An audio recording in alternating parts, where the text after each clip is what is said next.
New York, big city of dreams. New York, big city of dreams.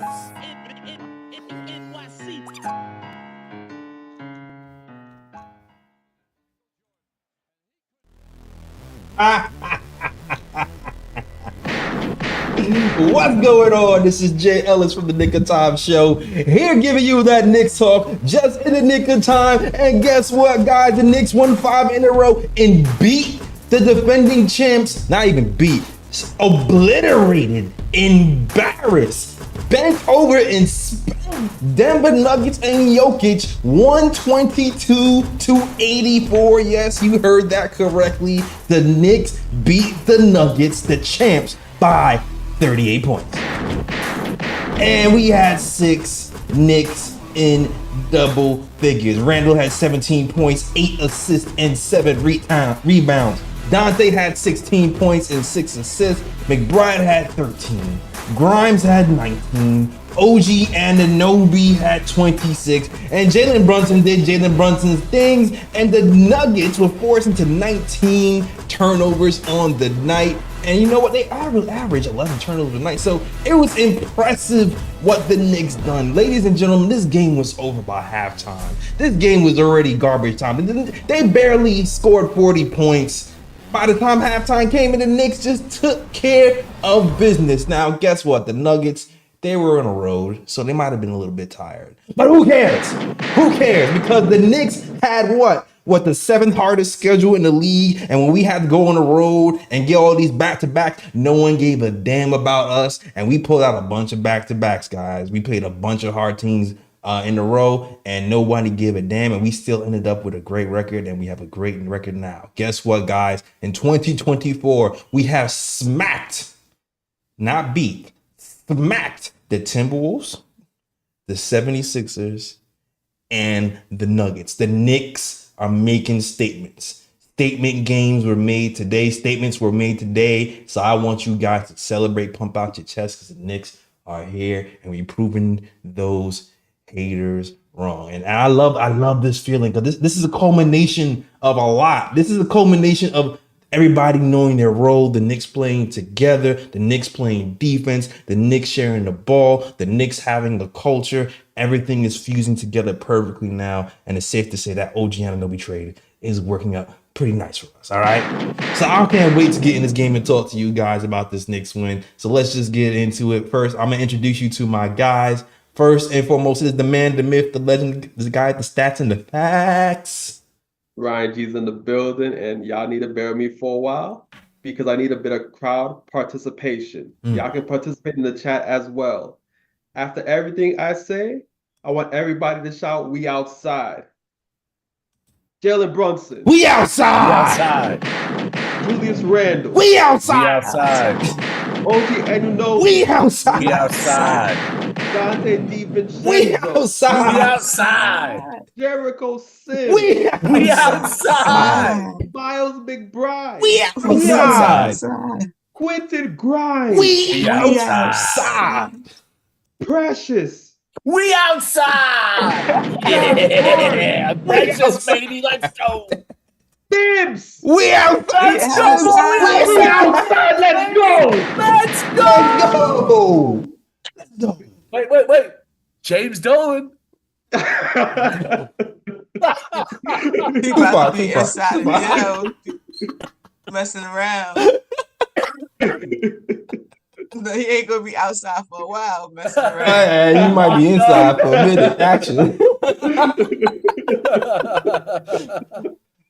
Oh man. Well, yeah. Oh, also, if you didn't know, shout out to the Latin assassin.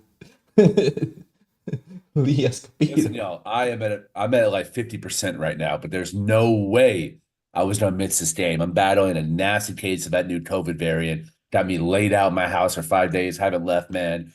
Good thing I have my cats and my mom's pup babysitting right now, because I've had some friends. And here we are smacking Denver by 30. And I'm with 3 of my favorite people on earth. Double blessings to the KOT fam. Double curses of mainstream media and all the bums who don't watch net games but want to comment on net games nonstop. Hey, also, man, I want to say something. Today was the third quarter. my Knicks were on a run. I think it was actually some precious minutes that stirred this. I was watching this team, and I was thinking about the conversations that we've had since I joined this show for 2 years now. And I had a stirring in my soul, man. I called my dad, started getting very emotional. I was crying on the phone. I was like, Pops, you and I are going to see a championship. I feel it in my bones. It's coming.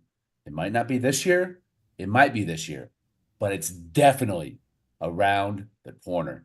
And when that day happens, we're going to be able to have this show on after every game, and that championship game. We're going to be on here talking with each other about this unbelievable moment, and I cannot wait for that to happen. I love you guys. Yeah. I'm gonna have to do the show and run straight from Jersey to New York to join the parade, because I know it's gonna be lit outside with drunk Spider-Man and them outside of them and shit. I know it's gonna be crazy. I'm hopping on the plane, bro. I'll see you there. I'm gonna hug you like Brunson hugged Randall. Yeah. I'm never letting go, bro. Yeah. I'm never letting go. Yeah, and you gotta introduce our ex-D1 college boy Ebony. What's going on, Ebony? Yo. Ecstatic right now. Definitely a statement game. Knicks on their Sparta. Are you not entertained? Yeah. They on, Yeah. that's their message to the league right now. Mhm. Are you not entertained? Not All right. entertained. Let me show you something. Is this Let's your go. king? Is this Keep your talking. king? Keep talking, giving us fuel. I like it. I like it a lot. Look what team basketball gets you. You don't always need a bunch of stars, y'all. Just people that star in their role. Yeah. So look what you get when you get people. And we made defense, our offense, a lot today. A lot. Like halftime, it was like 16 points off of turnovers to like 4 for them. Like I just like what I saw today. A lot of things that, some worries. I remember I spoke, but I have seen in game after game, OG, he definitely can get his own shot. So yeah, it's work. He's working himself in. He's working himself in. yes, he's getting comfortable. He's a person that's not going to overtake, do too much. That's all I can say with OG. He's never gonna do too much. Like even when he's going to the basket, it's not a lot of shake and bake. It's pretty much when he gets where he has to go. I'm telling you, it's like I said it the other day, and I'm not saying I'll be scared to say stuff out loud when it sounds crazy. But he really does remind me a little bit. He does remind me of Kawhi a little bit, yo. Like it's weird. Like his demeanor, his calmness, his defense, and even his moves are they're very minimal. It's very minimal. And I'm not saying he's on Kawhi. I'm not saying he's Kawhi level. So please don't. Jay Ellis said he's Kawhi Leonard. I did not say that because I know how you guys are, right? That's not what I'm saying.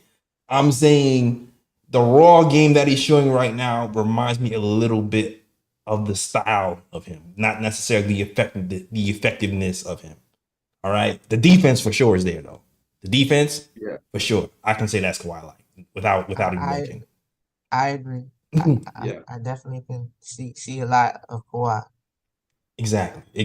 And it's especially on the defense. Yeah, quarter water Kawhi. He's quarter water Kawhi. All right. Especially on the defense, that baby guarding 2-3 people. Oh yeah. At a time. Absolutely. Possession. Like it's I told y'all I was gonna be. I told you. Yeah, what you see, Ebony? I told you he was gonna like that kid. I told you. Dude, yo, I'm in love with his defense. I told you. He's one of the best defenders in the NBA point blank period. It's just a beautiful thing to watch, and that he's not very intrusive, so he can fit next to anybody. Mm-hmm. And the fact that he helps Dante in that starting lineup make defenses helping on Brunson and Randall. Like defense is gonna really have to have tough decisions. What are you gonna do? Yeah. Are you gonna allow Brunson and Randall to go 1-on-1, or are you gonna double and allow Dante and OG to have good looks? Yeah, I'm glad you said that because my notes kind of started there. Because I feel the game plan to me was very deliberate. From Tibbs, from the Knicks, from everybody. From the jump, it seemed like Brunson was like, I'm getting everybody involved first. Like the first 3 or 4 drives of the game, Brunson drove and kicked it out. And this is one of those games where the assist numbers don't reflect the passing that was happening. Because Brunson has 4 assists today, but the first like few threes were hockey assists. He gave the pass that led to the pass that led to a 3. And it put Nuggets on their heels where they had to pick their poison early. It's like, oh, wait a minute. We got Dante hitting threes. We can't leave him open. Oh, wait a minute. We got OG hitting threes. We can't leave him open. All of a sudden, we got Jalen Brunson going to work and Julius Randle going to work one-on-one, uninterrupted, hardly, because they were shooting lights out. Like you don't want to keep that going. And so I'm really happy about the game plan, the way it's executed. I felt like they got the team involved first, got the ISO second, and like everything likes to preach team ball, and it worked beautifully. I don't know if anybody else have anything to that. Beautiful. Nah, you spitting facts. It was a definitely beautiful team basketball on both ends, like communication on both ends, like rotation, everything. It was they were locked in, they were focused, and like you mentioned with Brunson and Randle coast. He came in third quarter, got aggressive when I guess he felt we needed him. But he was he didn't normally feel like normally in the past in this game like this, Randle be like, all right, they gotta feel me now, my turn, like and try to not interrupt but force things. Maybe it was no forcing. It was such within the flow of the game. It was very, very, and in the third quarter he made Gordon look like a cone. No. He got aggressive with him in the third quarter, and he was getting what he wanted. So it was very. I like what I saw because it looked like, yeah, I can get what I want, but everybody else is on. Let me not interrupt that. He was doing it purposely. He was hunting Dante. There was a point where I felt like I'm posting just to give Dante a look.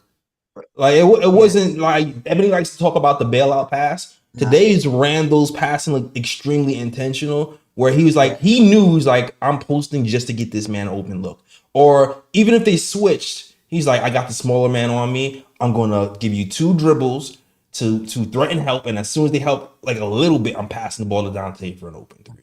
Like the Knicks manipulated the hell out of the Nuggets defensively today.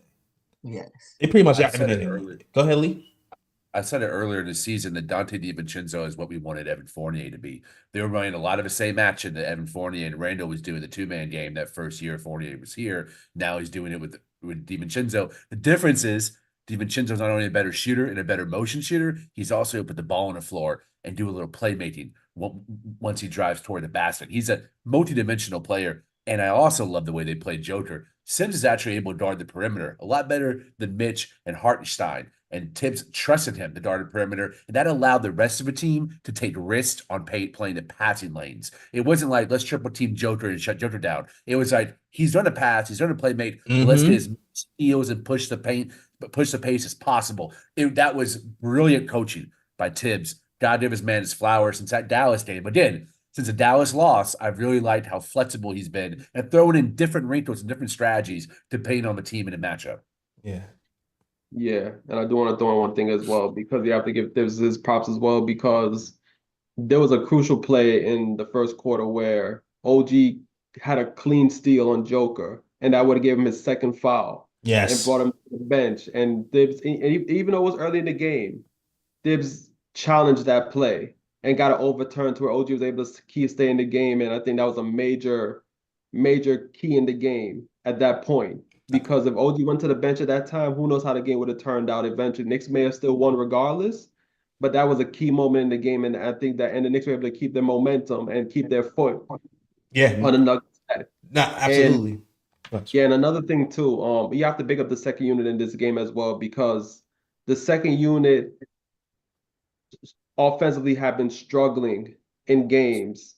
And lately they've been able to, and lately they've been picking it up. And they picked it up even in the last game as well, the last couple of games. But this game, the one thing that I liked about the second unit, because I said it in the past, and some people in the chat were telling me that the second unit, they're not a running lineup or whatever the case may be, but I specifically said, You sure if did. if you struggle in the half court to score and you don't have somebody who can create, You said it. push the pace, because if you push the pace, that'll get guys easier shots. And that's exactly what the second unit did.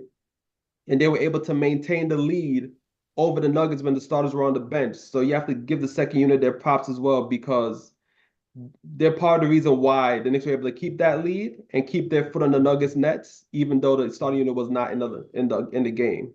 Jay, if I'm speaking out of line, I already know you're gonna say championship. I already know. No. Can we talk first about Precious Achiuwa? Let's Wait, hold on. We can. Hold on. Let me pause. Wait. Yes, we can. Let me just add on to what Ryan said first, and then we can talk about Precious Achiuwa. All right? Because Ryan is absolutely, two things I want to mention. Ryan is absolutely right about the OG Anunoby thing, because OG Anunoby was an anchor to our defense. He has the highest plus minus of the game, plus 28. He has the highest plus minus of, I think, any Knick in the first 13 games. He had 6 steals today. And the things you don't see is, how many points did Jamal Murray have today?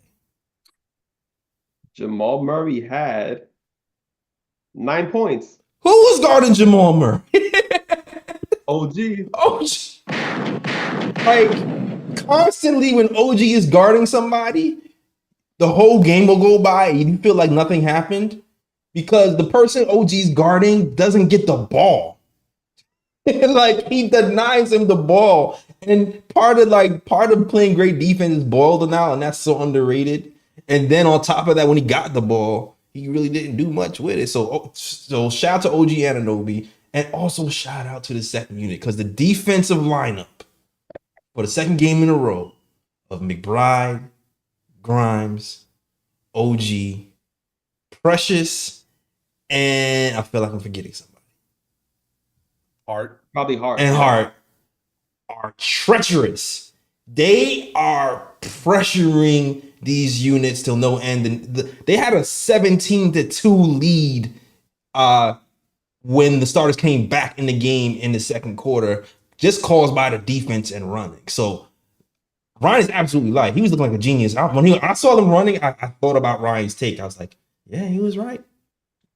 Tips told him, play defense and run. Yup. That's exactly what they did. Play defense. Good things happen when you play defense. And that's facts. Good things happen when you play defense. And that's why I love talking basketball with you guys, because it basically hit on a lot of stuff that I wanted to talk to you about. The second unit, definitely, when you don't have a shot creator or the known shot creator, you have to do other things like the cut and defense and getting out in transition. The ball moves faster than the men, so not letting the ball stick. They did not stay still. Grimes, and it was a couple of times where it was people cutting in the same direction. They was moving so much. Like they were going back doors and things of that nature. It was constant moving. So that's how you, like you said, you get into transition. You push the pace. You don't need a shot creator if you are beating somebody back door, or if you coming off a pick and you hitting the three, or like McBride did. He knows he's hot right now, but he doesn't have the handle right now. So what did he do? He did a little ball fake pass to get the guy off of him, get him a clean 3 and hit him cash. Like, just work with your strengths and as a team, within the team, and good things happen. And also, it was something else that Lee had said that I wanted to say. That memory shot. Was it Sims? Yeah, Sims. Yes. With Sims and there you go. With Sims and his perimeter, thank you. With Sims and his perimeter defense, he didn't allow Jokic to get in his normal dribble moves. Like normally where he would get past another big, he didn't go anywhere against Sims at all. So he was able to have to do hook shots and shoot from 3 and things of that nature. And we made him a scorer. That's how you beat people like Jokic and Luka and LaMelo. You can't allow them to get everybody involved, because then that's hard. You can't really guard them at all now, because now you can't help out. So you have to allow we made him a scorer, and that's okay. Yeah. And the defense, like, OG locked up Murray, like you said. Sorry. and we smartly doubled. Like we doubled to the point our doubles led to steals. Because this is a team, this is a low turnover team. This team only gives you 11 turnovers a game. They had how much they had? 20 something turnovers, 19 turnovers a day. 19, yeah. 19 turnovers a day. Like Josh Hart had a steal. You already know OG had 6 steals. They doubled Jokic so smartly. And I feel like this is the same reason why we won last year. We confused him in our pacings of the double. We didn't double him the same way every single time. We kept him on his toes where he wasn't able to pick us apart with the pass. And we did it great last year. And I feel like we did the same thing this year to perfection. And so shout out to everybody who played defense, that second unit, and also Precious Achiuwa. Go ahead, Lee. Yeah. Yeah, and a lot of times when you go against teams like the Nuggets, and you know that they have an MVP, a guy who can dominate a game in several different ways, and he's surrounded by a bunch of players around him that are good players. So usually a lot of times when teams scheme against these type of teams, a lot of times they'll be like, you know what? We'll let the MVP get his, but we'll shut down everybody else around him. And that's exactly what the Knicks did, because even though Jokic got 31 points tonight, the second highest guy was Aaron Gordon with 12. Crazy. So basically, even though the Knicks did throw doubles at Jokic at times and things of that nature to confuse him, at the same time, Jokic got his, but the Knicks were like, you know what? Yeah, Jokic, you're going to get yours, but nobody else is getting anything, and that's exactly what they did tonight. What team has scored over 100 points against us besides the Nets in 2024? The Mavericks, that's about it. It's just like 2 teams scored on it in January. Like, our defense is crazy right now. Our defense is ridiculous, and Mitch is not even back yet. Yeah, we did this without both of our big men. Like, our 1 and 2 big men. We just did this to the champions, y'all. That's without insane. the 1 and 2. That is insane. And then remember, I was telling y'all how the bench might have struggles. They might have struggles. They might be a little inconsistent up and down. It might happen, right? They're young, and they're still trying to find their way. But what they do, like you said, they lock up. So while we're struggling, we may struggle on to hit a shot or two. They're going to struggle to hit everything, because that defense on that bench is ridiculous. They were ridiculous with Grimes, and it was ridiculous. And then you see Grimes can come into his own. Today, he didn't just force the 3-pointer. He didn't just live outside and go whatever. He didn't go whatever it was at the end and live with it. Just jump shots from the outside. He showed that, he has a little layup package, and he even showed a little mid-range. He pulled up for a little bank shot, showed a little 3-level scoring. I agree. So, like, again, so sometimes it's okay to pump brakes and just see. Like, if we could just, how I feel, freeze me, we have to make another move. I know Evan has to go, but if we could just get Evan and then a pick and able to keep this team and get another half of the season to really see what we have. Yeah, I'm with it. Yeah. Let's go. Yes, sir. What you got? I know you got a lot to say, Lee, because you haven't said anything in a while. I know you want to big up Precious Achiuwa. What else you got on your mind? Huh? Always trust the Miami Heat draft pick, man. Those guys really know how to scout talent, and that's where Precious comes from. Not sure if Precious is going to be on this team this summer or next year. Don't know if he's going to be in the rotation when we're finally in the playoffs. I'm not sure.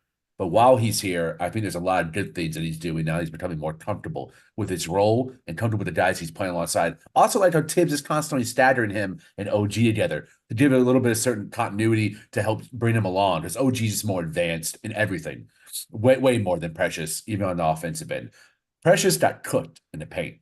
He did a lot of ball watching and a lot of Joker watching once Joker was inside of the free throw line. Oh yeah, I already knew that was going to happen. Can you blame? Yes, he could have played better defense, maybe better ball denial, but Joker's best been. No, he couldn't have. Our Joker outweighs him. Like, there was nothing he was going to be able to do. So I was just like, Sims has to come back at some time, because Sims has like 20 pounds on him. So yes, yeah. But go ahead. I want to give Precious some criticism. I don't want to hype him too much, because he did get cut by Joker once he was within the free throw line. But Precious is not a very good one-on-one defender. I do love his help weak side defense. I liked him when he is the second guy joining a double team. he's fantastic because his body. A lot of times I'm like, is that OG? I can't tell. Now I don't have the best TV, so sometimes I can't tell. I presume because their frame and the way they move on defense, especially when they're the weak side defender, it's both really high level, and that's where Precious really thrives. And I feel like when Mitch is back, and we have Mitch and Hartenstein as a center rotation, he's going to be even more deadly, being able to dart at threes and the fours, where his height and its length is actually a positive attribute, opposed to being undersized against bigger fives. I love his decision-making and hedging on that double team. He's a solid three-point defender, too. I think he's one of the better recoverers that we have when there's a pick-and-roll action and keeping the perimeter guarded than the Josh Harts over Dr. Divincenzo. And I love Precious for that. I really hope that we keep him. We continue to develop, because if he does, man, he'd either be a really good trade asset or part of a 9-man rotation when we finally outside forever. Yeah. Well, Jay, real quick, I can't even hold it in because I was laughing. I don't know why. I just flashed right before my eyes. The play with Precious, and he tried to like Euro step, and somebody got in his way, and like it was a weird looking shot. I was like, Precious, he giveth and he taketh away. He does. Like, work in he don't, progress. it is like, it's just like he doesn't see before the things happen. Like, Yeah. it'd be a good plan in his head, and then somebody will mess it up. And he'll have a plan B. Yeah, he and don't then have he's the like, counter I'm moves. committed. Yeah. I'm committed. Gotta have the But counters he's been ready. having a nice stretch of games, though. Yeah, Definitely. he has. He's getting better every game, more comfortable every game. Yeah, he is. Absolutely. He plays hard, man. He's a more talented Jerry Jeffries, you know? Yeah, he plays hard. He plays. Shout out to Precious Achiuwa, who's playing pretty, Let's go, my pretty man. good so Yeah, far. they got. If he keep playing like that, they gotta retire that Precious Achiuwa. They I gotta. haven't heard that. That's too far, man. Yeah. That's my guy. Damn. Nah. That's No, gross.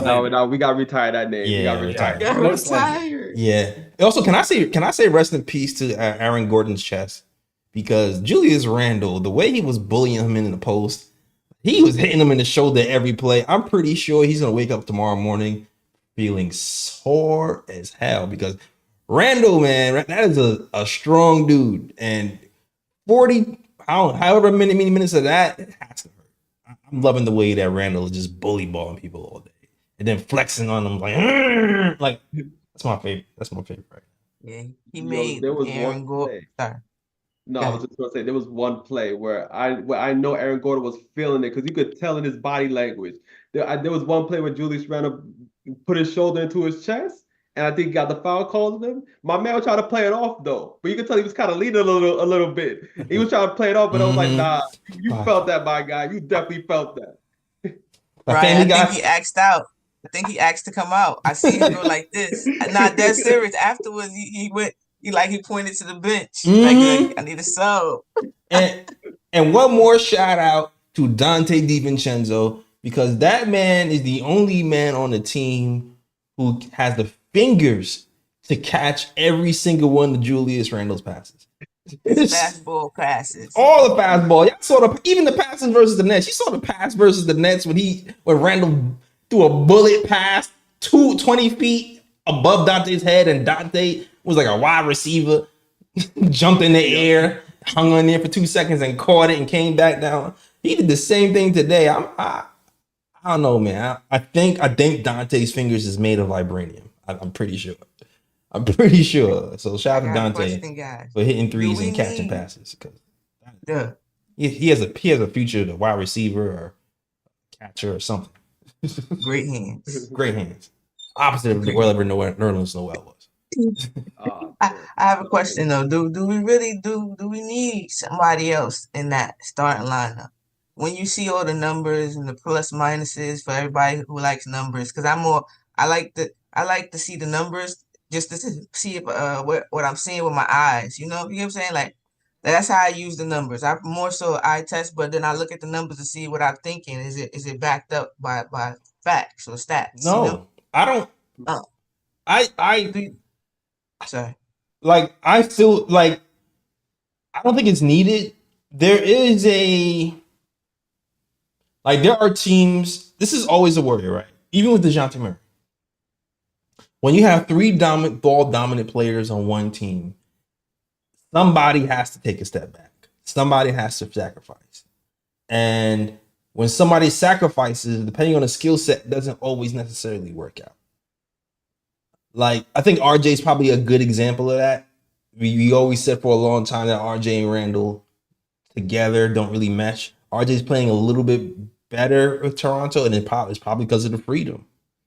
It's probably because of the freedom that he's playing a little bit better. So it's like you have to be very careful who you add. It can work depending on who it is, because it has to be a very specific skill set that works next to our guys. A guy who can play defense and shoot threes on catch and shoot, and guys can play make. Like, that's the type of prototype we need. But we also have to have a guy who might be a little bit selfless. I feel like a playmaker off the bench who can plug in next to our starters is what we need, per se. And if we get DeJounte Murray here, then I'll embrace it. I'll see what happens. I hope it works. But I'm cool with a playmaker off a bench. That's just how I feel.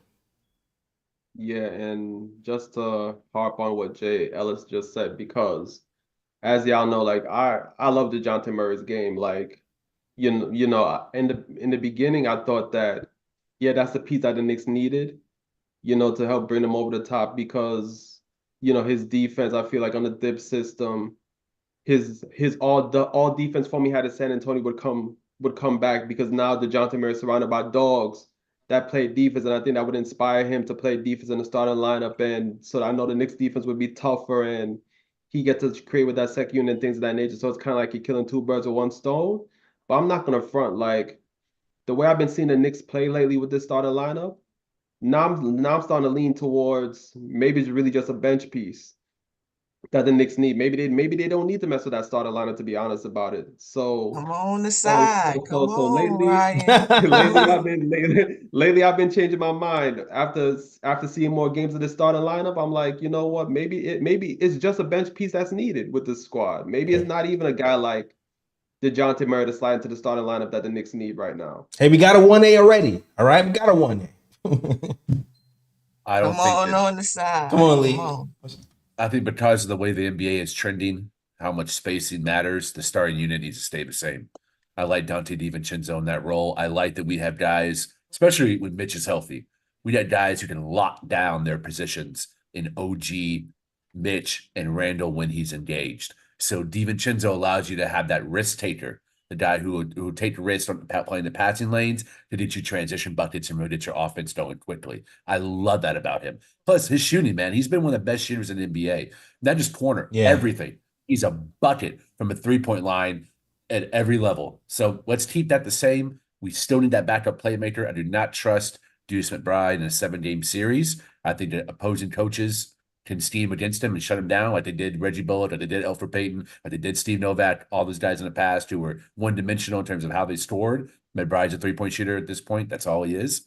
You scheme against that. You did a Malcolm Brogdon on this team, we were winning the championship this year. I'm telling you right now, we are. You know what I've been liking, though? I've been liking the little OG running the second unit minutes. Like, the first half, the second unit was defense and running and gunning.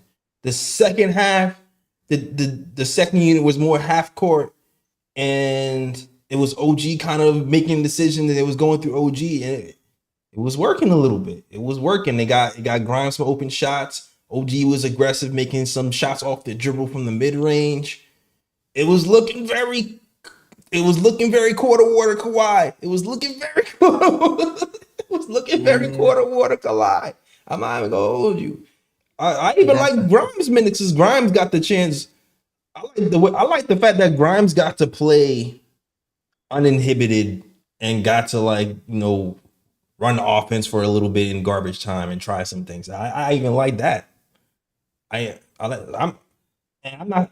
not saying that's gonna work in the playoffs, because part of the reason why OG wanted to leave was to have more opportunities to do that. So I'm glad he's getting the opportunity to do that right now. And so I'm not sure if that's gonna work in the playoffs though. So which is why I still feel like we need a guy who knows how to do that with the second unit. But it's nice to see where it can be if he gets enough reps as a playmaker. Like we might be developing a third guy, you know, like Yeah. that. Like I'm getting ahead of myself because it's just little touches, but You're not getting ahead of yourself. I've been ahead of myself then. Like, you're not yeah, getting. no, I agree. I agree. no, because I never really saw OG as a guy who can be the third guy. Like so to me, it's a new thought. It's a new thought to me. When I'm seeing a couple of Yeah. moves, I go, hey, well, maybe. Well, I'm like, wait a minute, maybe there's something here we can work with. So I guess it's new to me. Nah, yeah, I get it. It happens. I had worries, you're not 100% sure. Like my worries again, I had mentioned here in KOT when we first did the trade was could he create off the bounce, off the dribble in the mid range, three with level scorer type of vibes. OG I'm talking about. Right. And he's shown that he can, and he's shown that he can finish at the rim pretty strong too. Mm-hmm. And so that's promising. That's very promising. And then with him with the second unit, it lets him get his confidence up and comfortable with being that guy and not necessarily have to do it next to Randall and Brunson. Yeah. So that allows you to ease him into the rotation, the scheme of things, and get him going and get him feeling feeling himself. I said about the three ball handlers after we traded RJ, and I see the difference with two shooters like that. Definitely, I don't think we need to mess with the starting lineup because with Murray, the worry I have with him because I like his game is his catch and shoot. Yeah. Is his catch and shoot. Yeah. I mean, it hasn't been bad. Catching hasn't been bad, but the spacing that Dante provides is going to be better for sure. The spacing has been beautiful. The spacing, chef's kiss, been beautiful. I love it. I think we can kick teams' asses with it, and that's what we've been doing. Yo, I see we got somebody in the chat. Yo, salute to the chat. Listen, if you want to talk on the Discord and speak your piece, there is a link. Like Uno. Huh? Yeah, I know. Yeah, there's the link pinned to the top. That is the Discord link. All you gotta do is click that link. Frizz will bring you in, and we'll talk that way. It's really simple. So that's all you gotta do. If you want to talk live with the KOT show, we got Mike Uno. Listen to us right now. I'm gonna bring Mike Uno in so he can give his little 2 cents about what he thinks about this Knicks win or the Knicks in general. Let's get to it.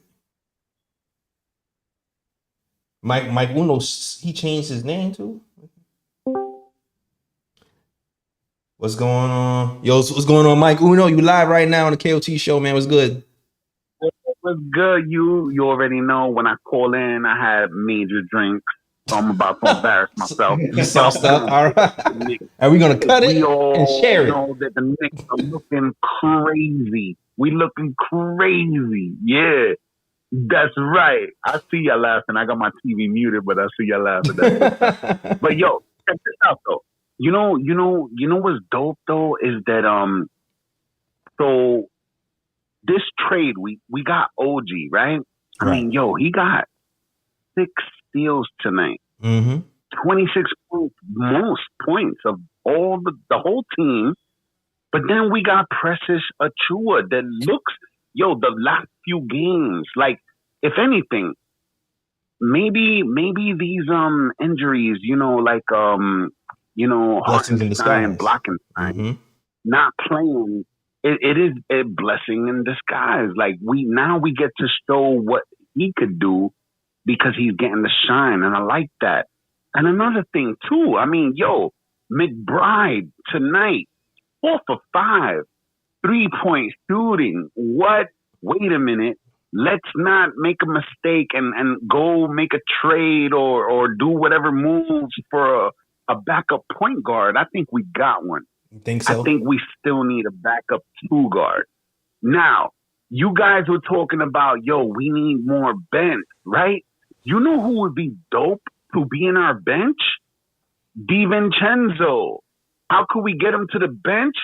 Is if we got the dude from Atlanta, bro. What's his name again? Yo, right now, my So you fault. saw the DeJounte Murray. DeJounte Murray. Yeah, DeJounte Murray. You know what I'm talking about. Dude, DeJounte Murray put Divincenzo to the bench. Divincenzo tonight was plus 27, 16 points.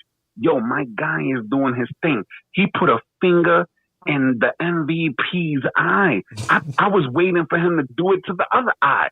I thought nah, you don't need that. No. You crazy. But still, though, if he had done that, bro, nah. You stupid. Let me stop. But yo, another thing to check though is all right. So I noticed that so Grimes was on his thing tonight. Mm-hmm. Field goals, 7 of 11, 19 points. Mm-hmm. He doesn't do that every night. So we still need bench. We need real bench. We don't need inconsistent bench like Grimes is kind of doing for us right now. We don't know where Grimes is at. That's why we're hoping we could use Grimes in a trade and make something happen and get something going. Hopefully some other team sees the value in him more than the value that we don't see in him right now. You know what I'm saying? See, this is just the fans. Listen. But it was nice that he did do his thing tonight. And, I would hope and pray that he could do this more consistently. That would really change the team because we do need a bench. We do need, you know what I'm saying? Like we can't depend on the starters only. And Anunoby is, dude, I think the whole league is recognizing that this has been the greatest trade of the year of all teams. This is the one. This is trade deadline still coming up, so we'll see. Yeah, I think teams are afraid of New York right now, and it hasn't always been that way, but it is right now. Anunoby, let's go. And they're right there. Yo, again, I always tell you guys, I love you, bro. I love you. You guys are my guys, bro. Yo, you know what kills me? Is that after the game, I gotta wait half an hour to an hour until I get to see you guys and all that shit. I understand. But it's all good. I still wait. I appreciate all the waiters out here who wait for us to set up. Up in the place, loyal. Let's go. All right. Let's go. We're going to the finals. We go to the finals. Good night. Thanks for calling in, Mike. You guys have a good night. All right, good night. Yo, Mike was on. I thought that was Stanley. Extra sauce. Oh man, yo, you know one thing I want to say. So I know people are frustrated with Grimes right now. I just want you guys to remember the time when people were pissed at Emmanuel Quickley, and they wanted him traded, and they wanted him gone, and he didn't pass enough, and then I want you to remember the outrage that happened when he was traded. What you see today isn't necessarily what the end product will be. So I know some people. I know he's up and down, but guess what? Players on their rookie contract, they're up and down. You have to kind of when they get closer to 25, 26, 27, that's when you start to go, okay, this might be more to what he is. So we got to give the man more time. Now, granted, he might not be here. He might not be here next year. He's looking like he's not going to be. But this is not the finished product. This is just the beginning. And that's pretty much how it is for young players in general. Yeah. That's why I give Grimes tons of grace, and I didn't jump on the get rid of him bandwagon just yet. I know we have to move Evan. So I was under the impression that a lot of these teams, until Knick tax comes involved, that a lot of these teams wanted an expired contract and maybe a pick. But then you hear they're trying to reach to find out that they ask for Grimes, and I don't think that they should be able to. They have to do that if you just want to expire in contract. Yeah, that might be why. So Brogdon is one of the moves that if we have to make a move, I'm all for it. because that's all they're asking for. It's not. We don't have to move another piece. We still have another body, and that's the thing with me. I just like the different looks that you have, the bodies. You get what I'm saying? So if one person doesn't work, you can option B, C. Now you give up your option B, C, and then you just got A. Is less room for mistakes. So that's why I am hold on, wait type of people. You don't want to get rid of anybody. It's just because you get different looks. You have different opportunities, different options. Why would you limit yourself? And That's how I feel. Ebony, that's the same reason I want Malcolm Brogdon in here as insurance for Deuce, and keep Deuce if you bring in Brogdon. So if one of them doesn't work out, you have that other option to throw out there at the point guard. The most important position. You got to have depth. Yeah. And I know who I really want, but it is what it is. Who you really I want? still keep hope alive. Herb? Herb? I'm always gonna keep hope alive. You want Herb, Ebony? I think it's Herb. Yeah, I like his game, and that would be just like two OGs. I think. What would that look like? It would look great. It's just the money. It's just it would have to be too expensive. He's like around 10 million, so it would have to be like if we trade Evan to the Rockets, it would be Herb is around 10. Or is it 12? I forgot already. It's 12. It's 12. Yeah. I'm really cool with just like I was saying, just help off the bench. I really like the way this starting unit is working and moving together, and the numbers back it up. All the numbers are backing up that they are playing very well together.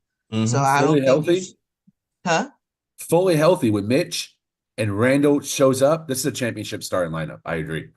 And then you know how I feel. Defense win championships. I know a lot of people say get the offense, get the offense, get the offense.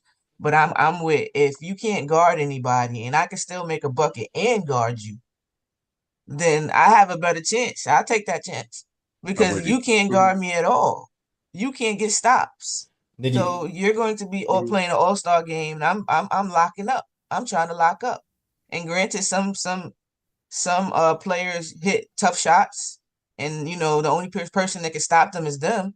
But it takes a team to beat another team. I'll take somebody going off. You see Cat go for what, 60? What he went for? With an L. And he got benched so because he was chugging. Go ahead, go off. Go off. Be a superstar. Go ahead and be a superstar. That guy is. Never mind. Hold that L. Yeah. And here's the thing, too. What makes the Knicks dangerous is because defense wins championships. But what really makes the Knicks dangerous is the fact that not only do the Knicks have a top 10 defensive rating team, they have a top 10 offensive rated team as well. So it's not even like the Knicks just play defense and can't score. They can play defense and score the rock. And that makes them double dangerous. You might have to have the best. We might end up with the best defense in the league. And y'all don't understand the fact. How big is it that you can go from OG and you can have Dante in the starting lineup, and then if they're trying to stagger their stars, you have Grimes right there, who's turned out to be an excellent, disciplined defender. I don't know if you have watched Grimes on that end. He doesn't go for many pump fakes anymore. He stays very grounded, very, very, and always in a good position to help and things of that nature. His defense has been the one consistent thing this whole. That's definitely, I've mentioned that. So do you really give up on him because he's up and down? Because when you look at his shooting numbers, his shooting numbers is not even down in the dumps. Yeah, he's still shooting 39% from three. It's just he's had a weird stretch because it's when I don't know. I feel like people when Emmanuel Quickley and RJ Barrett gets traded, you're missing a guy who sets up people. The second unit has to find a new identity. It kind of throws things off kilter. When Grimes first went to the second unit, you had Hartenstein there to help him to make plays for him. Then when Hartenstein moves to the first unit, he doesn't have a playmaker there. So the whole second unit chemistry has been in flux ever since the trades happened. And ever since Mitch went down and Hartenstein moved to the first unit and the trade happened, that whole second unit chemistry has been in flux. So he just has to work out where to find his spots with that unit. And today was a lot better. Hopefully it gets better in general. Yeah. But we got another caller coming. We got another caller. If you want to check in, hit that Discord link. The Discord link is in the top of the chat. All you gotta do is click the link, and our guy Fritz, best mod of the game, will be on the other end talking to you and bring you in. Shout out to my guys, the Morning Brew in the chat. I see you guys. But next up in the chat, I forgot who was up. Joe from Atlantic City. Get Joe in here real quick. Why can't I bring Joe in here real quick? There we go. Joe, what's going on, Joe from Atlantic City? You are now live on the KOT show. Can you hear us? Hey, Jealous. How we doing? What's going on, man? Long time. Yeah, man. I was watching the game tonight, man. I'm really liking what I'm seeing. I don't know if you remember from historically us playing this team. I feel like we've always been, beating them. We've always been one step ahead of these guys, even though they're a good team, Mm-hmm. And it's good to see we've keeping on track with that. So I remember I've called on the show for a long time, Giles. I think there was a Pacers game I must have called in before back then when I was like saying how we always beat this team. So I just want to start off with that, but I got a couple points if that's okay. Yeah, sure. You were talking about Quickley, man, and I remember this too. I called him before, and I was talking about Quickley. Do you remember? And I said we better not trade him, and then they ended up trading him like 2 weeks later. Yeah. So I just thought that was crazy timing that happened to coincide like that. It was you starting to realize, man, the Knicks was never gonna keep anybody, any bench player who wants more than $20 million was not gonna be kept. Because now that I'm reading all these articles, all the articles point to this. They want, the Knicks are interested in bench players and players who are 20 million and lower, so they can flip them. Once man quickly said I wanted 25 and 30, he was gone. Because they were fearful of not being able to flip him if the team wanted him. So, and then you already know how it was going with the cap situation in second apron. So it was doomed. It was doomed from the summer. It was. Well, I feel like there was a time before where they were trying to raise his stock anyway. Because I don't know, like he kind of dropped off a little bit, and then he started doing really good again. So yeah, the Knicks don't want to miss an opportunity where they can make a trade where their assets have some value. So I don't know. That trade, I'm kind of like, I like the trade at the end of the day. Like, look what OG did tonight. He dropped 26 points. Absolutely. I mean, following Grimes, Grimes had 19. That's good to see. Grimes hasn't been playing well, but he stepped up tonight. But I don't know, man. A lot of people say that Grimes' development has a lot to do with Tibbs, with him playing and everything. So who knows? Maybe he'll do better. But hopefully he can stay on this track of scoring like 19 points a game. He doesn't have to give me 25, but I need like anywhere between 12 and 20. So, I agree. I think, him, I just think it's the pressure. Like, he just has to be able to play free and not just concentrate on just shooting threes. Because I remember last season where he got into this mindset where he shot corner threes and that's it. And when it was just I'm shooting corner threes and that's it, he got into like a little bit of a slump. But when he started to mix it up with driving to the basket, dipping the ball off the Mitch, and then hitting threes, mixing the threes in there with him, that's when he started to get out of the slump. So I think he has to remember to play that way. And that's what you saw today. I noticed. Mm-hmm. I noticed with his game, he likes to set up a lot. He needs to be off ball. But I mean, even with his defense, like I feel like he still hasn't really grown yet. Like even tonight, he was playing defense, and he doesn't like. He's like too afraid to get caught to get fouled. Like when you play basketball, they're not watching everything. You know what I mean? Everyone's getting fouled. But Quentin Grimes, sometimes he's kind of laying off. He just doesn't want to like make contact. But I don't know. I feel like that's just being a rookie. Like as soon as he develops more, he'll be more aggressive and So I don't really agree with that, but I guess it's each his own. But with Randall too tonight, watching him operate inside the paint finally, like him just making really good moves down low. Like I always wanted him to be, a head down, drive to the basket type guy, playing in isolation, but like also being able to break down the defense. But you can only do that really in the paint. So I agree. If he can make those paint plays like he was tonight, and be a bully down there, make those crazy plays for us. Like, it's going to help us. I just don't like when he takes too many threes and then his usage rate is crazy. You know? I agree. I mean, that's what happened with RJ. Yeah, I mean, this year Randall's been taking a lot less threes. He's taking more shots at the rim. So I think he's found his formula. He just has to keep it up. So he just has to play. My thing is just defense with him. He just has to run back on defense and close out on shooters. That's what he has to do for me. Everything else, I feel like he's doing okay. Yeah, and the last player I want to talk about before I go, JLS, is going to be Jericho Sims. Tibbs was very hesitant to play him in the playoffs last year, and I didn't really understand why. You know, Jericho Sims, he's a great rebounder.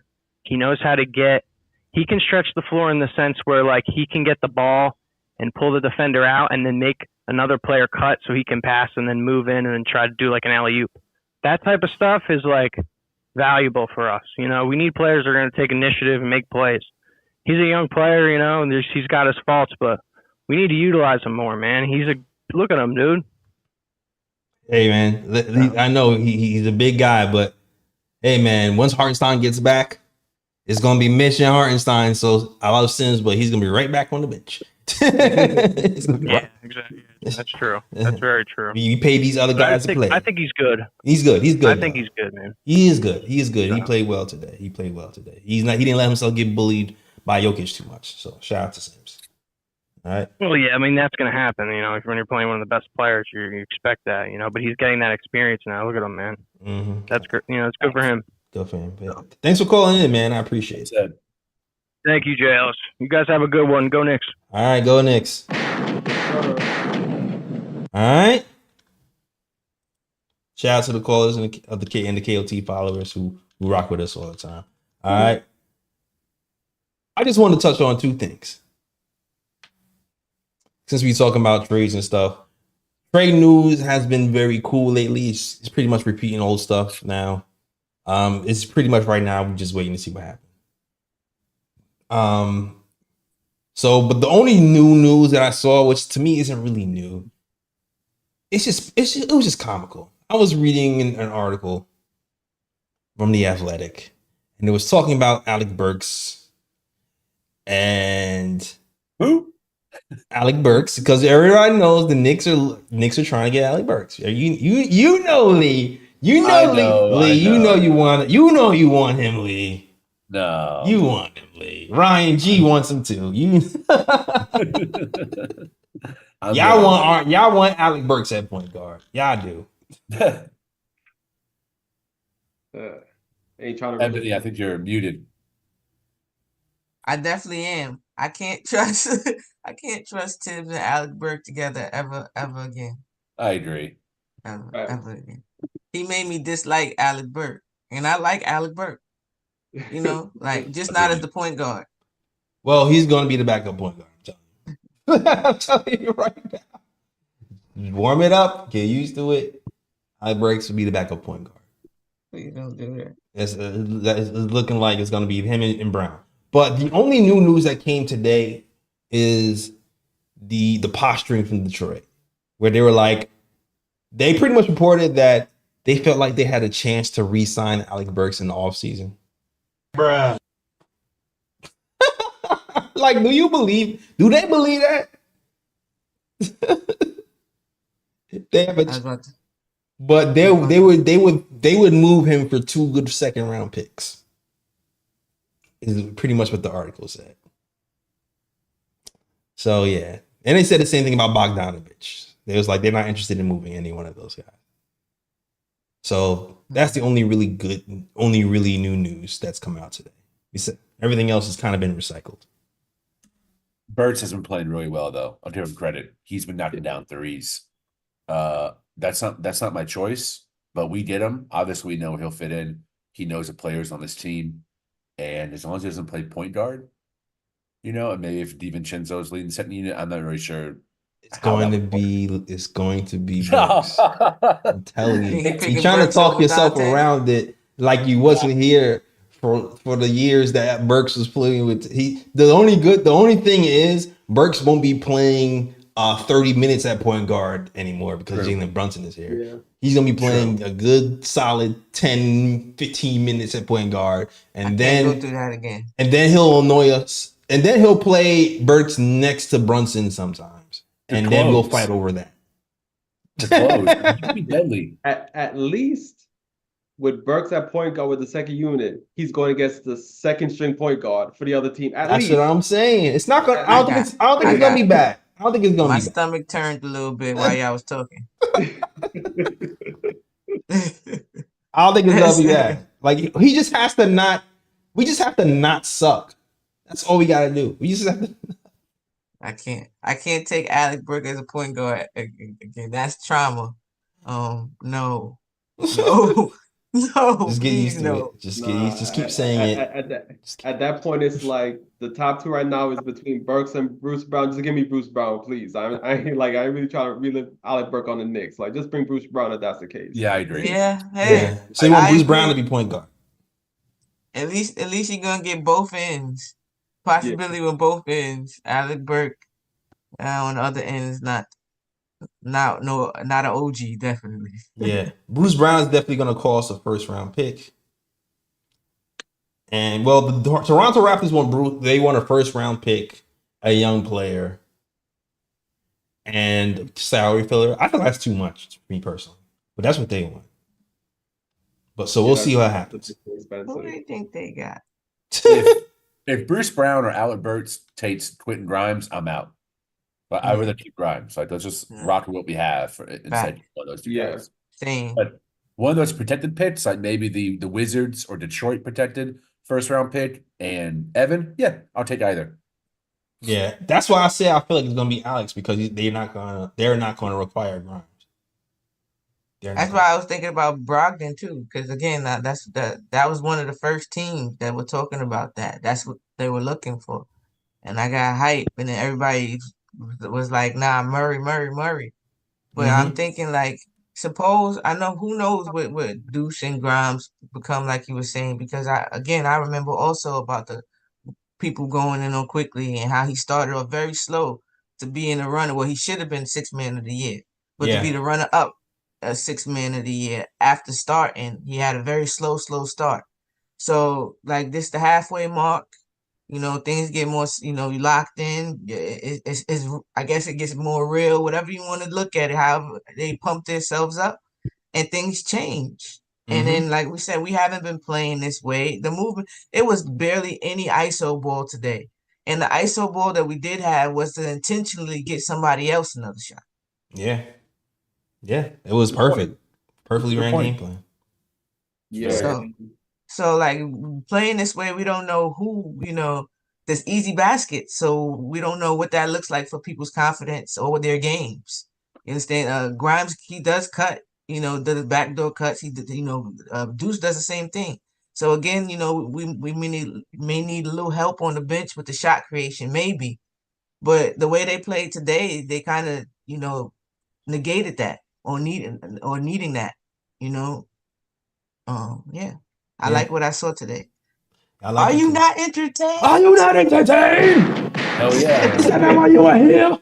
And it just came to my mind right now. So, this Knicks tax needs to go away. Remember, I forgot what year. I think it was 2015? I think.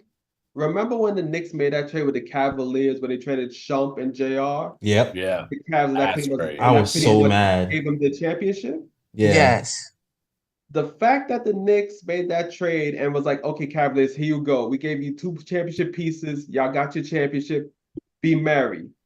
The NBA sees the Knicks are one move away. It's about time to take away that Knicks tax. Yeah. Give us a cheap deal for a good player so it takes us over the top. NBA, pay what you owe. Yes. Let's go. Pay what you owe. I love a high Brian. We got 2 seconds for that, I think. Or 4 seconds. It was something stupid. Trap. Phil Jackson. Man. That's why, man, Phil Jackson's horrible. He's a total bum. Horrible. It's funny because he started us down the line of not trading picks, but then he also just made some horrible choices and just blasted everybody in the media. It was bad. He's an ass Yeah. hat, bro. I can't stand the guy now. Like, cause you know, I was all hyped, Phil. He was like, "In Phil we trust." I'm Yeah. like, "Let's go." Yeah, This him and this and and that. And Fizz. then he Yeah. almost destroyed my team for no reason because he was trying to get to his lady across. His heart was in LA. So I Yeah. call him Phil the Simp now. That's his name for me. Damn.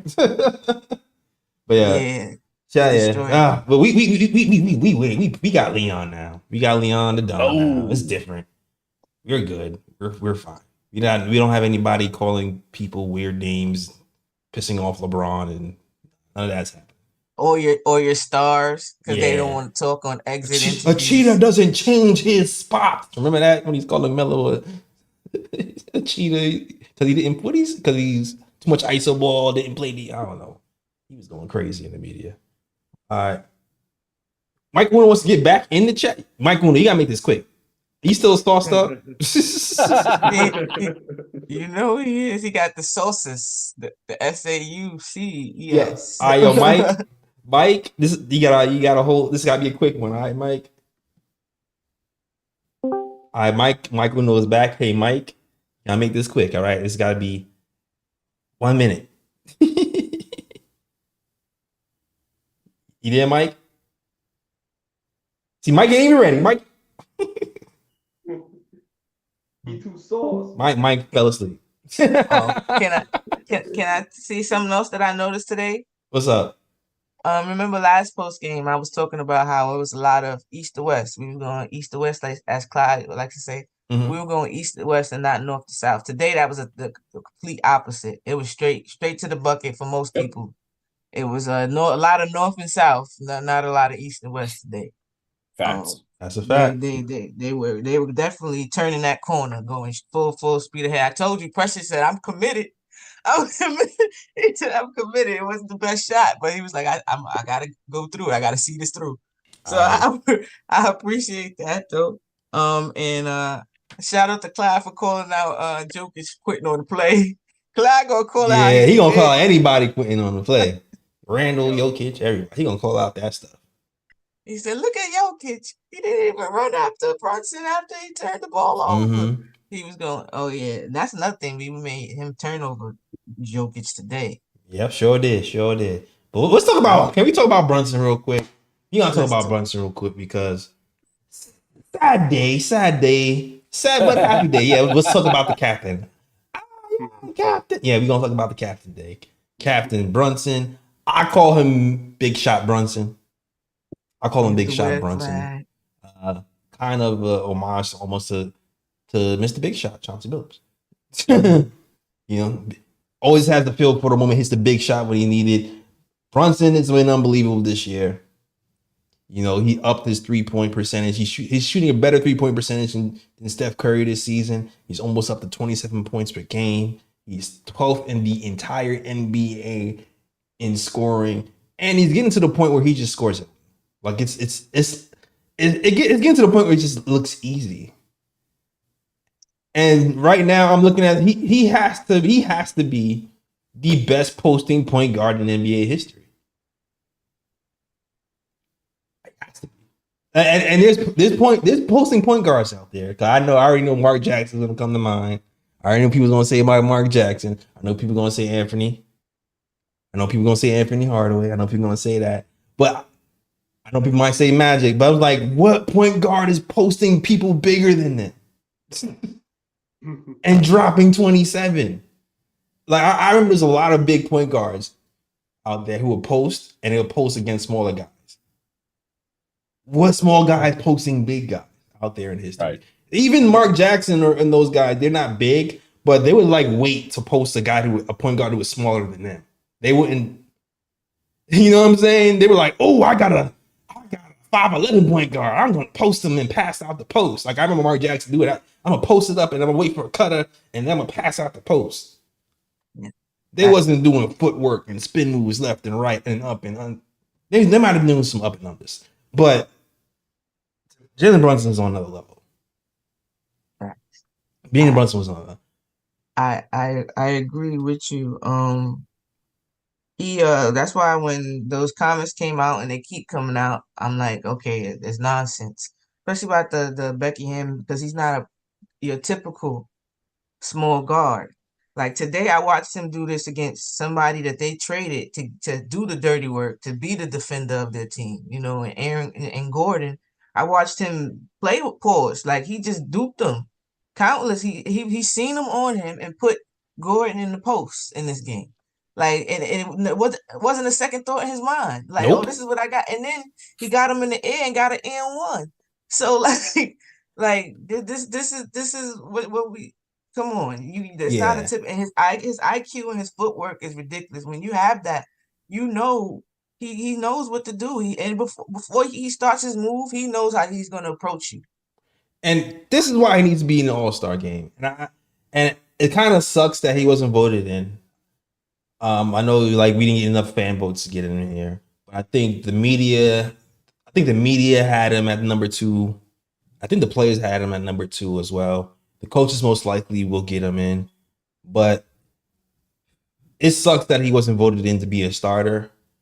But hopefully that changes, man. I think the media, the coverage around Jalen Brunson in general has to change.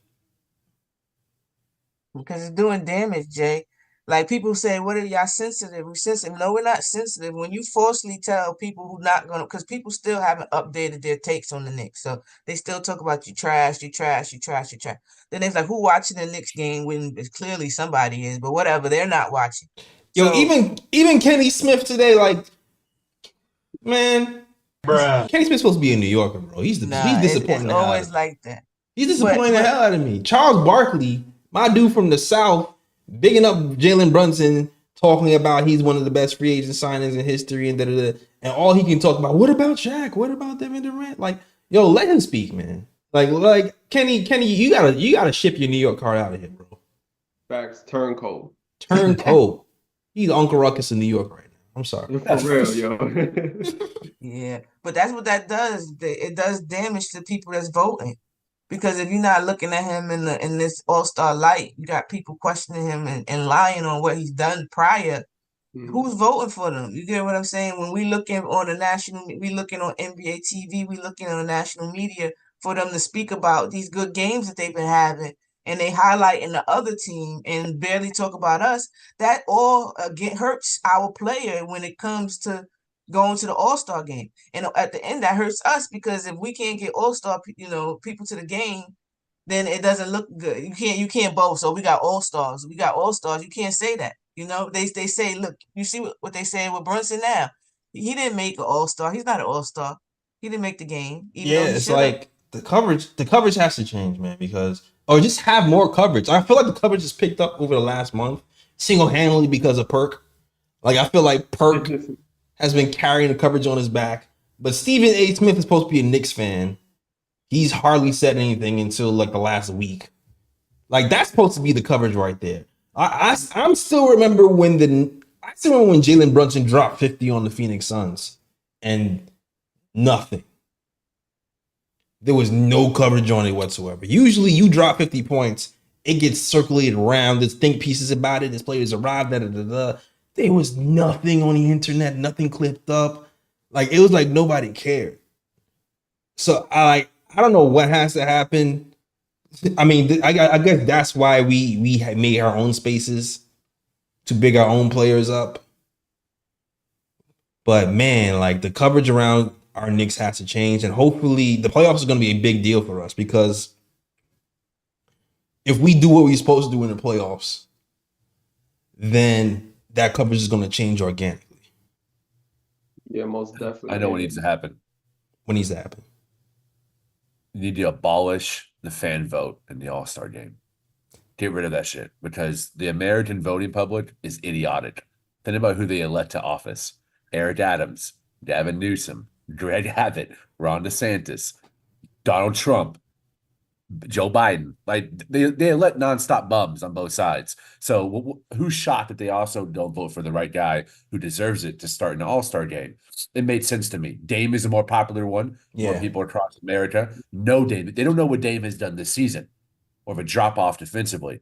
or drop off efficiently. They know Dame in terms of how they've indexed him for the last 10 years as a flashy point guard. But is he better than Jalen Brunson this year? Hell no. But they vote for, like you said, who's in the conversation. And Dame gets the highlights. He gets the commercial spots. He gets the primetime conversation segment. Jalen Brunson doesn't. And if he does, Brunson's typically getting crapped on by somebody. They're not giving him the props that he deserves. It starts a conversation around Jalen Brunson being overrated or not really a 1A or not deserving. So no surprise that ESPN pollutes the minds the same way the CNN and Fox News does. It's no shock to me. Yeah. No, you're right. I definitely agree. But even more than Dame, like Brunson was 6th in voting. So even Trae Young got more votes. And like their team is not even like in playoff. Trae Young been ass. He's been cheats this year. Yeah, Trae Young. Shooting 3% from 3 and like come on, son. Straight cheats. I know bruh. Like the NBA fan vote is never gonna go away because the NBA is tailored for fans. So to take the fan vote away, it's just not gonna happen. From a business standpoint, it won't be smart for the NBA. But yeah, they have to find a way to promote him. I would never thought I would see the day where I felt like, wow, New York needs to be promoted.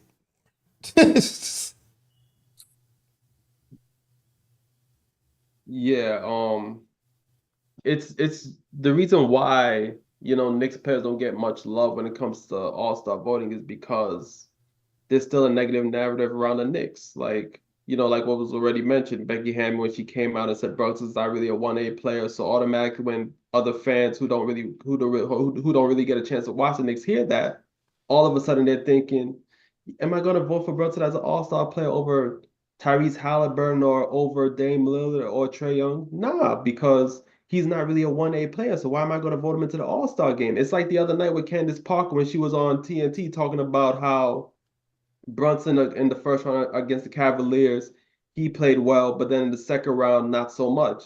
So again, it's like there's still this negative, in the media, there's still this negative coverage of the Knicks, despite the fact the Knicks are actually good. And that's what hurts Knicks players from getting the votes, to get into All-Star games and things of that nature. And they have to depend on the coaches to actually vote them into the games and stuff. And I think the only way that narrative is going to change is if the Knicks actually win a damn championship. Because when the Knicks win a damn championship, they're going to have no choice but to say good things about the Knicks. Because, like, what you going to say now? Knicks won a championship. Yeah. At least a finals run.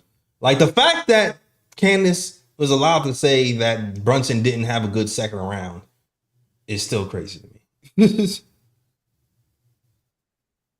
Yeah, I got a bro pick tonight too. You got a bro pick? Yeah, definitely. All right. Well, hold on. Mike Uno, wait a minute. Mike Uno was a little bit saucy before. I think he woke up from the sauce nap, so he said he's back. Yo, Mike, if you're listening, gotta keep it short, my brother. All right, because we about to go to these bro picks. But I know I understand you got something to say about Hartenstein. But shout out to Jalen Brunson,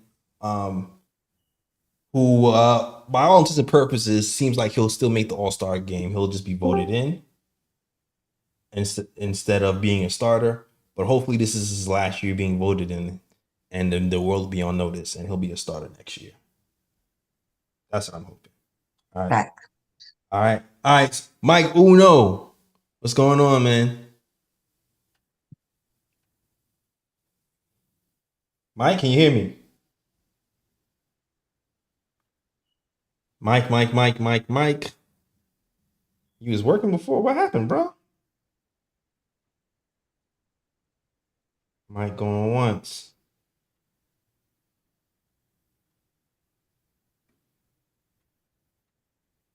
Extra sauce?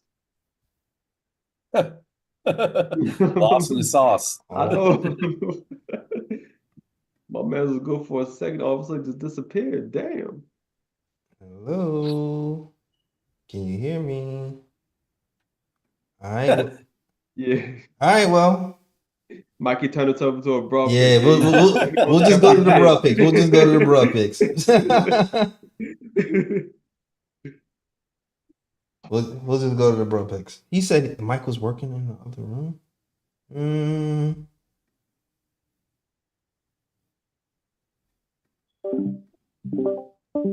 We'll just start the bruh picks.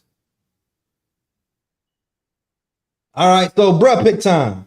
I mean bruh pick time. Bruh. My bad. Bruh picks are, for guys who don't know, if it's your first time watching the KOT show, they are the worst plays of the week. It could also be bad plays, stupid plays. It could be about the Knicks. It could be about any other team. It could be anything basketball related. Also, it doesn't even have to be basketball related. It could just be something stupid, something dumb that happened that you want to point out. Like Kenny Smith still not giving Jalen Brunson his props after saying he's the second best player on every given night. Who was the best player tonight again? Wasn't Jokic playing? Okay. All right. Let's keep that pushing. All right, but let's get to it. I feel like Ebony has something on her heart that you want to get off your chest. Oh, thank you for coming to Ebb Talk, right? Yeah, I definitely do. I have a bro pick. So last post game it was Candace, of course. This post game is going to be I am a Candace Parker fan. You know, a little less because she on the Aces, so it's kind of hard to root for her there. But other than that, I am a Candace Parker fan. But I would like to give bro pick to all the fans and supporters that threw her accolades as if that meant something. It doesn't matter what she accomplished. She still, you know what else she accomplished? Being wrong. She accomplished that. So your championships, your medals, your season highs don't exclude you from being wrong. Stop putting people on pedestals, and it's okay to disagree with people. Even your heroes can disappoint you. That's why you never put people on pedestals, okay? Wrong is wrong, no matter who does it. Doesn't matter who it is, what they accomplished. They can have a Nobel Peace Prize. Who cares? Wrong is wrong. Facts. It just instead of saying sorry, I decided to be wrong and strong. So it's all right because I'm a Bears fan. Will. That's the new thing now. That's the new thing. Shout out to Kyle from Twitter. That's my thing too. Whenever I don't want to take accountability, I'm gonna just talk about the Bears. I'm a Bears fan, y'all. She mentioned like 9 different things off subject. But like it's just stop being wrong and strong. You're not gonna agree with everything anybody says. That's impossible. It's okay to disagree. Oh, it's okay. It's okay to agree to disagree respectfully, and it's okay to say I messed up. Yeah. I messed up. It could have been cool just saying, I was preparing for my season. Anything of that nature. But just to flat out rewrite his history, it happened. It happened already. You can't make it up. It happened already. You can't make it and up. her fans for doubling down. Those medals don't make her less wrong. She's wrong. She's definitely wrong. So yeah, there you go. That's my bro pick. Yeah, and a woman said that. And New York fans, we got smoke for everybody. Everybody. Ask Michael Rappaport. Ask Gilbert Arenas. They was ready to trade Spike Lee for a minute because they thought he betrayed us. Like it is what it is. Fans, I'm telling you, Gilbert is trolling you guys. Yes. Gilbert is trolling Knicks fans for engagement. That's all he's doing. I'm telling you. And y'all fall for it every single time. Yeah. You know what? I might do? I might troll him back. I might do a video response because he responds to video responses just to get lit up. Since he's gonna use us, we'll use him back. You know what I'm saying? Use him back, right? No, fact. I posted a tweet, like a PSA almost, to tell people to stop tweeting. Don't give them no advance, no attention. It's a billion pods out here on YouTube. We watch these games with you every day, all day, that we know the ins and out of the team. You just helping them spew their nonsense, and it's hurting our players too, as you see with the voting and things of that nature. So I agree. But yeah, bro, pick for Candace for sure. Bruh. And her supporters. That Olympic medal don't mean nothing when you're wrong. She's still wrong. Thank you. Yeah, shouts out for winning for the country, but she was wrong about Brunson. That's apples and oranges, bro. All apples and oranges. Facts. All right. I already know Ryan G. What you got, man? Yes, I do have a bro pick and also have a mini ceremony as well. Oh, the But ceremony. my bro pick goes to Luka Doncic because the other night against the Phoenix Suns, my guy was getting heckled by a fan and he couldn't take it no more. So he pointed to ref security. I don't know who he pointed to, but he was like, yo, get that fan out the game. And that fan was kicked out the game. Then later was revealed that all the fans said was, Luka, you look tired. Get your ass on the treadmill. Now, Bruh. I've gone to games and heard people say way worse than Way that worse. I've said way at, worse. at games, and my man threw Oh my and my gosh. man threw and to be fair to Luka said that that fan was saying way more than that at the game. But it's like for that to be the comment that broke the camel's back, where it's like, you know what, like that's a comment that took you over the edge for you to be like throw that fan out the game. To me, that's kind of wild. We know his soft spot now. Luka is having a terrible streak right now. Didn't somebody just drop him and they played it on the Jumbotron to his own? yeah. They Jaylen replayed Brown. it. Yeah, Jaylen Jaylen Brown Brown. dropped him. Yeah.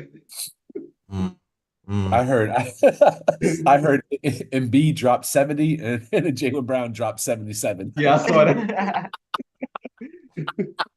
Yeah, he fell hard. You know, it looked like he hurt his hip. You know, when you little and you slip and you hit your hip like straight, like pow. That's what it looked like. Oh man. He dropped him hard. Like it was a bad one. That was bad. Ouch. Facts.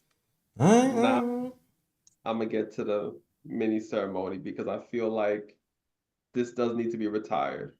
So, everybody, as you know, esteemed gentleman RJ Barrett the other day posted a video for Knicks fans showing his love and appreciation for the fans that backed him for 5 seasons at the Garden. And I was like, you know what? I felt touched by that video. And I was like, you know what? I think it's about time I retire the Badman nickname. Never be used again for no other Knicks player, present or future, with Jamaican descent ever again. Ever again? If we get another we can't do the. Oh. He said ever again, retiring. We gonna retire right now. So whether you want to stand, sit, it doesn't matter. Here is the jersey raising ceremony of RJ Barrett with the nickname Badman attached to his jersey.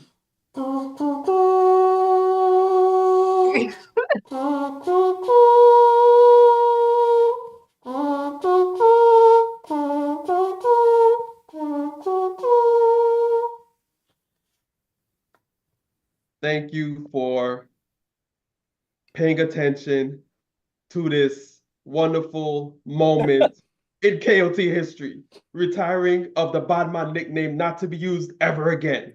Let's go. Yeah. Chat's so crazy. Gunshots in the air. Yeah. He missed the shit. Like, I got sniper gang on deck. Yeah, look, you ain't see the other ones. Look, there go the other ones. Sniper gang. They all there. Man. We all there. We all in there. Yeah, man. Yeah, man. Got the captain up top. Long live the Badman. Long live. This was Quentin today. This is Grimes. Yeah. With the sniper, you know it ain't RJ. Oh, come on. Right after the ceremony. Yo, we trying to pay homage. I'm sorry, y'all. It's not homage. Yeah, I think I love a RJ kid. definitely shot his way out of New York. Yeah, I still love a kid. Yeah, I do too. It was just weird for me. He was shooting more 3-pointers when he was off than when he was actually hitting them. Yeah. Yeah, man. Like in the beginning of the season, he was only taking like 5, and he was going like 3 for 5. Then at the end of his career, he taking like 9, but going 1 for 9. Like, what? I'm missing something. What's going on? Yeah, What's going on? Just to let you know, Ryan, I'm pretty sure it said Badman on the jersey, but it was blurred out. We couldn't read it. It was blurred. Yeah. Yeah, I know. It's because my camera, the way it's set up. Yeah, I know. Yeah, but as you can see, there was a paper attached to it. It said Badman on it. Just trust me, that said Badman on it. I believe you. Yeah. All right. All right. Good show, guys. I'm ready to. Oh wait, hold up, bro. I haven't given my picks yet. Oh yeah. I got a bruh pick, an ooh pick, and a whose man is this pick. Ooh. We got all three. Okay, triple double, Bruh no pick. assist. Okay. Bruh pick. I'm gonna play off of what Ebony said.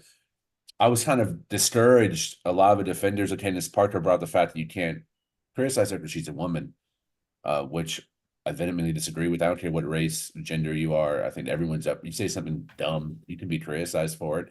And also uplifted for it. Ebony is one of the smartest basketball minds I've ever had the pleasure of sharing the stage with. And it's not because she's a woman. It's because she's has a high IQ to talk basketball, better than just about anyone, including me. She knows more about ball than I do. Not because she's a woman, because she's smart and she's played the game. So I think whether you're criticizing or praising, doesn't matter what gender or race you are, everyone's fair game. If you say something smart, you get congratulated, not because you're a dude or a chick, because you said something smart, and vice versa. So that's my bruh pick, or to the supporters who criticize because you're saying you can't do it because she's a woman. Bruh. Whose man is this? Solid show Sprewell there with a snow bunny tonight at his side. I was like, what? Spree? Is that you? Are you skiing those snow bunny slopes? Oh man, where's Dr. Umar? Where's Dr. Yeah, that's what I'm about to say. Dr. Umar has entered the chat. You're staring Dr. Umarish. They have the parentheses and like staring Dr. Umarish. So I saw that snow bunny spree. I know you were trying to play it off like she wasn't with you, but she was definitely with you. Props, be in the building, man. I hope we win that chip. Him, Mello, Mark Jackson, Patrick Ewing, Oakley are in the building. Dit Barnett, Bill Bradley, all the OG greats. I hope all of them are in the building when we win that chip to be able to see that with their own two eyes and remember that legacy. Yeah. I think, my last one, ooh pick. I saw Knicks Morning Brew in the chat. Saw Phil, saw Jigga telling people to subscribe and like, to have other content creators hop into KOT chat, bigging up in them, and then advising them to subscribe. That's like, I love that unity, man. Like I love y'all. I appreciate y'all doing that. I saw that and I was taken aback. I thought it was a really beautiful moment of content creators supporting other content creators and to use your time to be in the chat, not to drop your own link or bid up yourself, but say, hey, bid up a KOT show. Much love to you, brothers, man. I can't wait to collab and show you love face to face. I love you guys. I'm done. Yeah, salute to Morning Brew. They do good work. So definitely check out their shows in the morning. There's a few people I check out. I check out Morning Brews. Shout out to my guy Ron and Still Knicks fans. I'll be there on Saturdays checking them out on Saturday mornings. I mean, I haven't been there in a while because life has been crazy. But both of those guys are good people. Yep. All right. Shout out to Morning Brew. That's up. Yeah. And love who you love. Love who you love. I'm Still Bunnies ain't for me, but if it's for you, it's for you. Obviously, it's for a lot of Knicks players, that's for sure. Historically. If you want your Ivory Queens, enjoy your Ivory Queens. I like my Ebony Queens, preferably.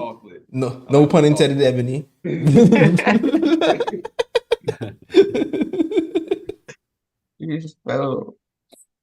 Yeah, whatever.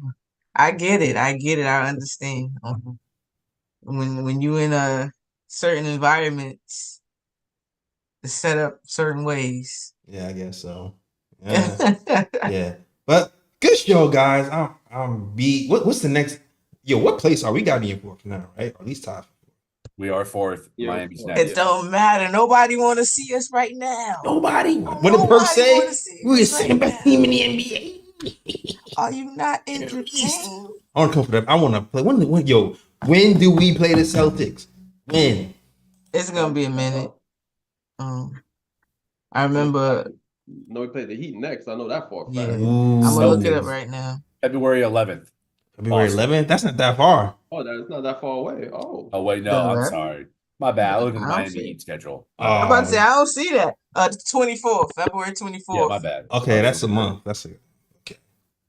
I have that day circled. And I think we play Milwaukee again in like, I don't remember. I think we played them in like March. It's a minute before we played. It's a back-to-back. We got a game tomorrow at 3? Am I bugging? No, that's Saturday at 3. The Heat. Oh, because tomorrow's Friday. Today's Yeah. Yo, that messed me up. That messed me up. Okay. So we got the Heat on Saturday, Hornets on Monday, then the Jazz. The Jazz, yo, I'm not sleeping on the Jazz, yo. They're playing good right now. They snuck up on a few people. Yep. And why is that? Because they play like a team. Yeah, we do. But I'm definitely looking at some get back next week because we got a back-to-back. Yo, why are we doing this like that, yo? And Adam Silver, Knick fan though. Why do they keep doing that? I don't know, man. Why do we keep playing the Pacers on the second night of a back-to-back? That's the second time. Oh, we got one. Yeah, the Hornets. We got Jazz and then Pacers. Oh no, it's the Hornets then Jazz. Those the back-to-back. Right? Yeah, the Hornets. There's a game between. Okay. Yeah, the Hornets and Jazz are the back-to-back, and then Pacers are Thursday. Got you. Then Lakers, then Grizzlies. All right, because the schedule will start to get a little bit tougher. Yeah. Because we hit the soft spot schedule. So we get to see, because then, February, 22nd, we got the 76ers on the 22nd, the Celtics on the 24th. How about February 8th, Dallas Mavericks in MSG? Yeah, that's a clapback game right there. I'm looking at February 29th, and we got the little guard streak going on. February 29th, we play the Warriors and Knicks. Oh, yeah. And then March 3rd, we play with Steph Curry. Then March 3rd, we play the Cavaliers with Donovan Mitchell. And then the Hawks, we play March 5th. Yeah, we smacked with Trae Young. The little small guard. Trinity right there. You're right. Yeah. Okay. I'm looking forward to it. But salute to the channel. Thank you guys for watching, man. Great show as always. Enjoy you guys. And a great win, man. Statement win versus the Nuggets, man. You gotta love when you blow out a championship team. Makes you feel like anything is possible. It really does. Yep. All right. And help us subscribe to the channel. We're close to, I don't even know what we're close to. It'd be dope to get to 9,000 this year. That'd be great. So I can do my Dragon Ball Z post. Well, 9,000. Like, I don't want to do that. But shout out to you guys. All right. Thank you guys for watching. Lee, let them know where you can find you, man. Once again, I'm going to use this time to shout out somebody else. Phil, I see you in there giving us love, man. So make sure you follow Phil Porto. He's the head of a snake for the Morning Brew crew. Him and his brother Jida. You can find him on Twitter at Phil, all caps, PHIL_ALL_CAPS. That's my man Phil Porto in the Knicks Morning Brew. Also, it's book club time. I've been sick, so I've been reading a lot. I'm starting to feel a little bit better, but I've been crushing the books, man. I read the memoir by American actress Cicely Tyson, titled Just As I Am. Now, Cicely Tyson is a heavyweight in American arts and entertainment and letters. She's a 3-time Emmy Award winner. She's won a SAG, Honorary Academy Award, and a Peabody Award, as well as a Presidential Medal of Freedom. She was born in New York City, died in New York City, and during that time had 3 really standout roles. The one she's most known for is in Roots, but she was also in the autobiography of Jane Pittman and Sonder, both of which came out in the 70s. She's an outstanding writer, outstanding thinker, and my favorite chapter in here was chapters, plural, was about her marriage to Miles Davis.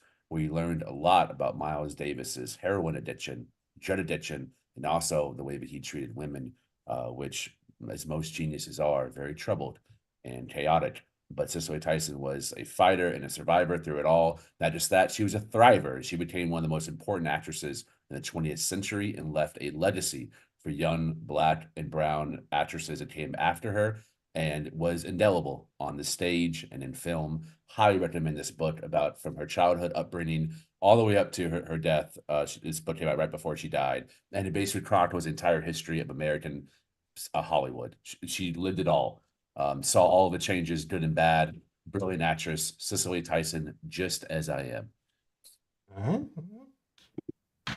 Cicely Tyson, legend. Elite. All right, cool. Thank you, Lee, for your book club recommendations.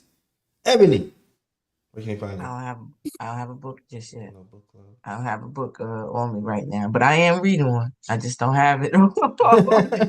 But yeah, you could find me. Oh yeah, shouts out to Phil in the Morning Brew Sports too. Those my guys. Just wanted to say that real quick. But you can find me on here every post game and Twitter when it's not acting up. Every pregame at Your Take Nick. At Mad Nick, and I'm on Twitter and Twitter and Instagram at Mad Nick Fan. And yeah, at VSN for whenever we get back popping up, present, past, and future. Yep. Shout out to Ebony. All right. Ryan G, let them know you can find you. You can find me on Twitter at RyanGKOT. You can also find me on Instagram at Sir G is chilling. Sir G is chilling. That's SIR. G is CHILLIN. And also big up Randall's son, Kaiden, for being on the bench. Love it. Tonight. And dapping up OG on his way to the bench. While the Knicks were smacking the Nuggets in the fourth quarter. Yes, big up to Kai. Honorary Nick. All right.